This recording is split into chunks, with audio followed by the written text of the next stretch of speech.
suis sûr que toi aussi, tu veux rendre tes vidéos plus cinématiques. Tu sais, avec ce rendu un peu pellicule. Aujourd'hui, je teste un plugin qui promet de faire ça, The-Enhancer Pro. C'est The-Enhancer qui m'a contacté pour tester leur plugin. Tu vas pouvoir l'utiliser sur After Effects, Premiere Pro, DaVinci Resolve, Final Cut, mais tu peux aussi l'utiliser en photo, Photoshop, Lightroom, etc. Et depuis peu, tu peux également retoucher tes photos et vidéos sur iOS. Je vais donc te montrer en détail ce que le plugin propose, te montrer un comparatif de mon étalonnage habituel versus celui obtenu avec The-Enhancer Pro. Et bien sûr, à la fin, je vais te dire si ce plugin vaut le coup ou pas. Petit disclaimer, je suis loin d'être coloriste, c'est un boulot à part entière. Moi, je suis juste un gars qui veut améliorer le rendu de mes vidéos. On se retrouve directement dans Premiere Pro. Donc, je te passe tout l'aspect installation. Tu vas voir, c'est assez simple d'installer le plugin. On va directement commencer donc en se rendant dans le panneau effet et en allant chercher le plugin The-Enhancer Pro. Moi, j'ai actuellement cette version-ci. Ils mettent régulièrement à jour leur version, donc toi, ça se peut que tu auras une version différente. Ensuite, on va directement se rendre dans le panneau options d'effet. Tu vois déjà que l'image a été affectée. Ce qu'on va faire directement, on va aller désactiver certains points qui sont activés en fait par défaut.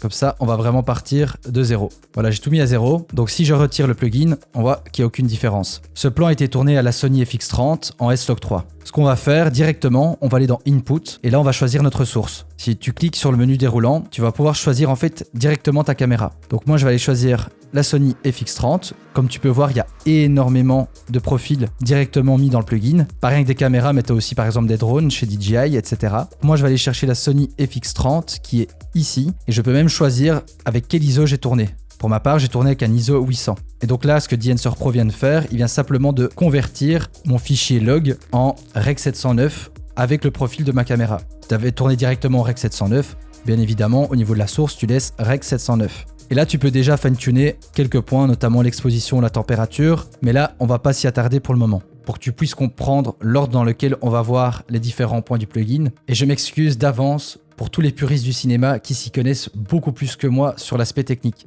On va d'abord filmer sur du négatif pour ensuite venir imprimer sur du positif. Et donc, c'est cette combinaison qui donne au rendu pellicule ce rendu si particulier. On va d'abord s'attaquer au négatif et donc pour ce faire, on va aller dans Film. Active toujours ce point-ci quand tu vas dans chacun des paramètres et là, tu vas voir que dans les profils, il y a énormément de types de pellicules. Il y en a donc forcément pour la vidéo, mais aussi pour la photo. Donc on va par exemple prendre ce profil-ci, donc le Kodak Vision 3 250D. Pour info, Christopher Nolan l'a utilisé dans pas mal de ses productions. Et là, tu peux déjà fine-tuner un petit peu le profil. On va le laisser sur 0. Et donc maintenant qu'on a le négatif, on va devoir l'imprimer sur le positif. Et donc on peut aller directement ici dans l'onglet Print. On clique sur Enable et au niveau du profil, on va choisir le 2383, que c'est un profil qui est très souvent utilisé au cinéma. Et là pareil, tu peux fine-tuner également ton profil comme tu le souhaites. Donc là maintenant, je vais te montrer tous les paramètres. Comme ça, tu peux voir chaque paramètre, ce qu'il peut faire. Et ensuite, je te montrerai un comparatif entre mon étalonnage habituel et l'étalonnage que je vais faire avec tous les paramètres de manière très précise.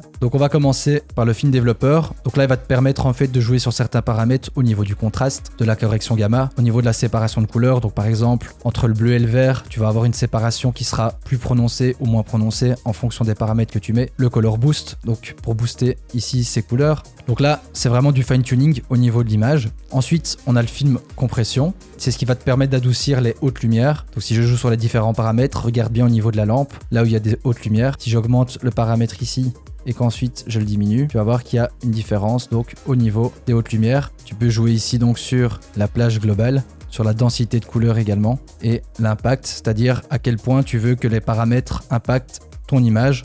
Ou si je le mets à 0, c'est comme si il n'y avait rien du tout. Si je le mets à 100, ben là l'impact sera beaucoup plus grand. Ensuite tu as l'expand, donc là il va te permettre de, entre guillemets, réétendre un peu ta plage dynamique et donner un peu d'air à tes noirs mais également à tes blancs. Si tu diminues les noirs, on est sur quelque chose de très décoloré et donc tu peux jouer voilà sur différents paramètres pour arriver vraiment à un résultat que tu souhaites. Le profil en normal donc il reste neutre et si tu mets l'UMA, en fait ça va jouer plutôt sur la luminosité de tes paramètres. Donc tu as la color head, donc là on va ajuster les dominantes de couleurs, par exemple au niveau du jaune et du bleu, magenta et vert, cyan et rouge. Donc tu peux vraiment fine-tuner tout ça. Tu cliques ici, tu vas simplement voilà avoir les mêmes valeurs sur les 3 points. Et ensuite tu peux dire à quel point tu veux qu'il y ait une influence des couleurs que tu as paramétrées ici, dans tes tons foncés, dans tes midtones, dans tes highlights. Tu peux aussi également dire à quel point ton exposition doit être préservée de ces paramètres. Et là pareil, tu as l'impact de tous les paramètres au niveau de ton plan. Donc si je le mets à 0, il n'y a rien du tout.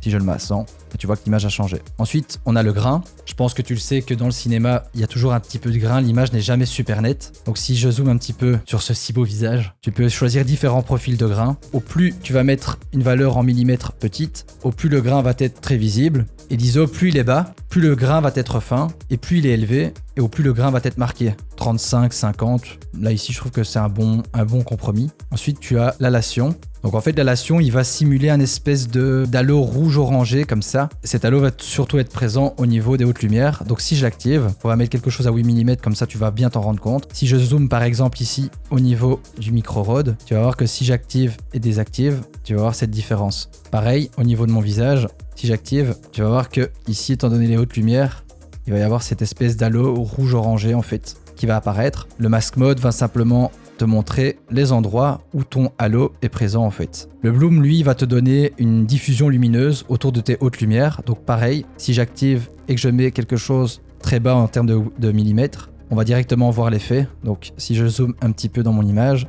je désactive et j'active. Donc tu peux voir une espèce de diffusion lumineuse au niveau de mes hautes lumières. Ensuite, le film damage. Sur les films à pellicule, tu dois le savoir qu'il y a des espèces de petits dégâts au niveau de l'image. Pareil, si je mets du 8 mm, donc là on a quand même pas mal de gros dégâts. Et donc si je me déplace dans ma vidéo, tu vas voir du coup le film damage vraiment comme une vraie pellicule. Le film breath, il va te simuler des petites fluctuations de lumière et d'exposition. Donc c'est vraiment comme si la pellicule respirait en fait. Ensuite, tu as le Gate Wave, et là ça permet de simuler les petits mouvements de cadre que tu avais quand les films étaient projetés. Donc si je mets du 8 mm, tu vas voir que mon image tremble assez fortement. Et pareil, si j'augmente les millimètres, ce sera beaucoup plus subtil. Ensuite, on a l'overscan, donc tu vois que ça simule l'effet pellicule. Et là, tu peux absolument tout paramétrer. Ensuite, on a la vignette. Je pense pas que je dois t'expliquer ce que c'est le vignettage, mais ce qui est pas mal dans le plugin, c'est que tu peux vraiment le fine-tuner comme tu le souhaites. Et ce qui est pas mal aussi, c'est que tu peux jouer sur les images clés. Tout ce qu'on a vu jusque maintenant, il y a une possibilité de jouer sur les images clés en fait. Et là, ça peut prendre son sens. Par exemple, je peux simplement faire un focus sur la lampe dans un premier temps. Et là, j'active mon image clé.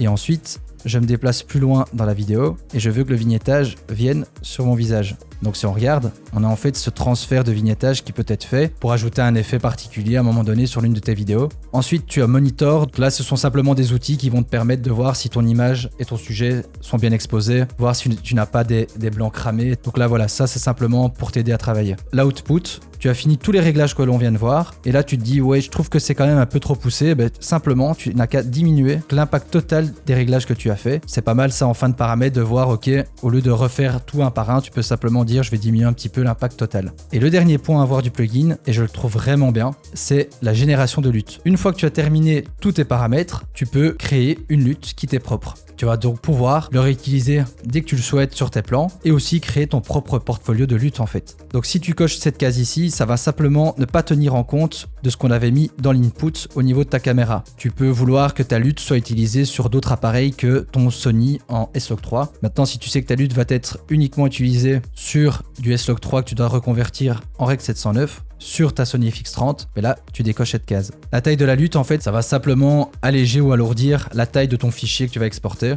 Et enfin, export lutte, tu vas pouvoir choisir un emplacement sur ton PC ou enregistrer ta lutte. Donc le plan que je t'ai montré dans ce tuto venait de ma vidéo précédente. Si tu ne l'as pas encore regardé, je t'invite à aller le faire. Et maintenant, je vais te montrer un comparatif entre ce plan-là et donc la colo que j'ai utilisée pour ma dernière vidéo avec la colo que je vais maintenant fine-tuner dans DNSR Pro.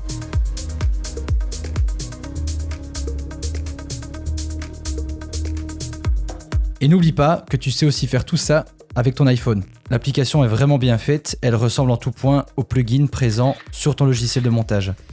Franchement, je trouve le plugin super complet. C'est un outil puissant qui va te permettre d'aller quand même beaucoup plus loin au niveau du look que tu vas donner à tes productions vidéo. Maintenant, attention, il y a aussi des inconvénients à l'utiliser. Il va rallonger ton temps de travail, bien évidemment, étant donné que tu as beaucoup plus de paramètres à fine-tuner. Le plugin, dans certains points, peut être gourmand, donc assure-toi que ton PC tourne bien derrière. Le plugin a quand même un certain coût. Je te conseille de tester le plugin gratuitement et de voir par toi-même s'il va t'être utile ou pas. Je te rappelle que tu peux utiliser mon code pour avoir moins 10% sur l'abonnement. D'ailleurs, dis-moi en commentaire si tu comptes essayer le plugin. Si t'as aimé cette vidéo, n'oublie pas de liker et à t'abonner. C'était Mike et je te dis à la prochaine.